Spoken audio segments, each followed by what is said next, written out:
Atualidade Jurídica.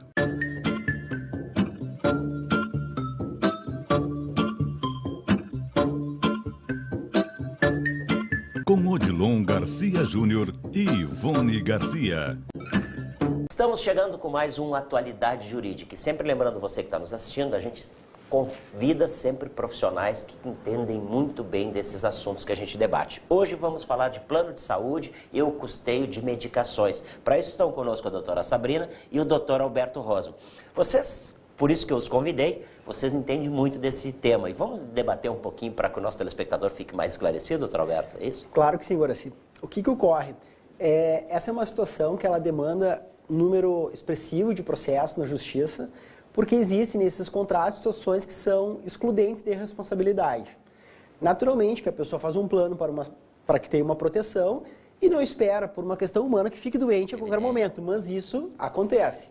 E dada essa realidade de um contrato e um fato, que é essa doença, muitas vezes quando a pessoa mais precisa, que é naquele momento que ela vai concretizar um tratamento, ela se vê inibida dessa possibilidade por uma negativa do plano.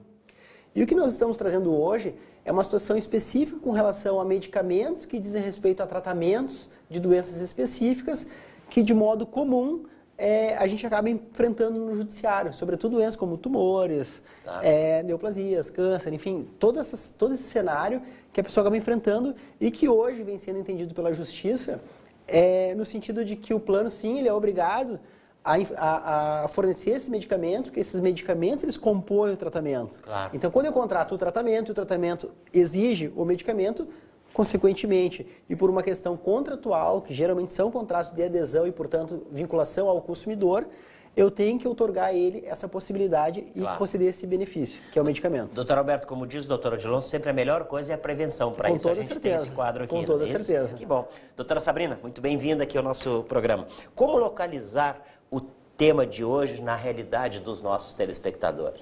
Guaraci, infelizmente, nós estamos contando com uma triste realidade no Sistema Único de Saúde, o que faz as pessoas aderirem a esses contratos privados de plano de saúde para verem-se garantidas em eventuais emergências ou tratamentos.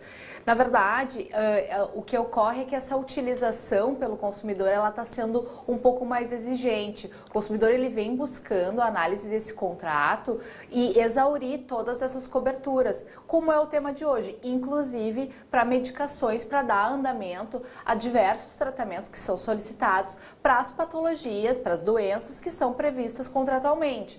Ou seja, o plano de saúde pode restringir, limitar essas cláusulas, claro, sempre analisando as coberturas obrigatórias, e esse tratamento ele também pode ser coberto pelo plano de saúde por responsabilidade contratual. Doutora Sabrina, evidentemente que o judiciário tem uma posição sobre isso, né? Sim. E qual é o entendimento deles sobre essa matéria? Pois é, recentemente foi noticiado no site do STJ, um posicionamento que já vem sendo reiteradamente pelos acórdãos proferido, que é no sentido de que havendo cláusula, não pode se haver cláusula restritiva de determinada orientação terapêutica se a patologia está prevista contratualmente. Isso quer dizer, se o plano de saúde se dispõe a cobrir as despesas desse tratamento, o contrato ele só pode restringir, ele pode limitar as patologias, ele não pode limitar o tratamento. É de responsabilidade do médico a orientação terapêutica e a responsabilidade para o êxito desse tratamento, e não do plano de saúde. Qualquer interpretação diferente disso, ela põe em risco a vida do consumidor e pode ser discutida judicialmente.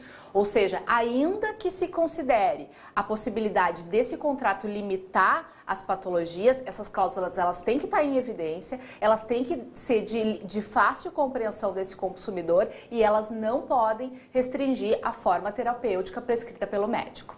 Ou seja, a responsabilidade do plano com o cliente é grande, né? Claro, isso, evidente, dúvida, a gente está lidando com a vida, né? Exatamente. Doutor Alberto, diante desse entendimento, o consumidor pode exigir que o plano de saúde forneça medicamentos? Com certeza, agora, inclusive, fazendo um acréscimo nesse sentido, esse tratamento, eventualmente, ele pode ser realizado no ambiente familiar. Exatamente. Porque esse é um outro problema com relação a essa situação. Olha, houve a alta do hospital, portanto, não mais vou cobrir, que é o que a gente acaba enfrentando no dia a dia. Essa é uma vedação ilícita, até porque esse é um contrato de consumidor, conforme nós já falamos, e a interpretação é sempre mais favorável ao consumidor. Então, portanto, pode sim exigir, estando dentro dessas doenças previstas, e nesse cenário, hoje o Judiciário vem atestando e vem concedendo esse benefício.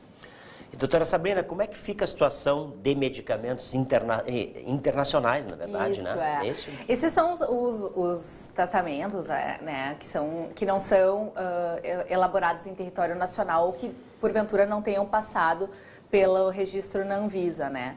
Existe uma grande discussão com relação a isso, existem decisões favoráveis, existem decisões que não vinculam a cobertura obrigatória. Ou seja, dentre as jurisprudências que nós estamos olhando, que nós estamos atentos perante o Superior Tribunal de Justiça, que é o órgão que faz essa análise mais, entrega mais precedentes com relação a essa matéria, né?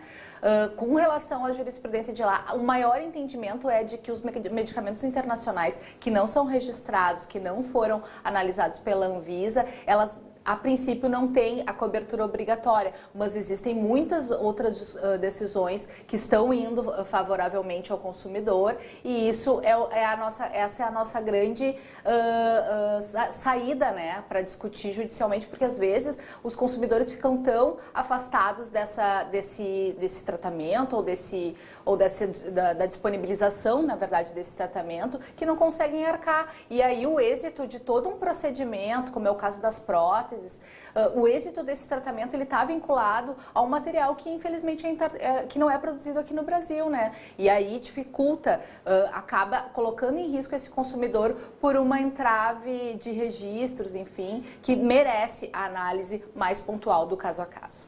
Doutor Alberto, resumindo então, dentro do nosso quadro Atualidade Jurídica, qual é a dica que nós daríamos aos nossos telespectadores que possam passar por um problema como esse? Sempre esclarecer as dúvidas. Existem canais da própria Agência Nacional de Saúde que regulamenta essa situação. Existe hoje, a gente não pode esquecer, uma farta possibilidade de pesquisa, inclusive na internet, que nem sempre é confiável, mas que vale a pena. O que a pessoa não deve, realmente, nós estamos falando em direito à vida, em direito à saúde, ela não deve simplesmente concordar com uma situação dessa que pode levar a um prejuízo muito maior.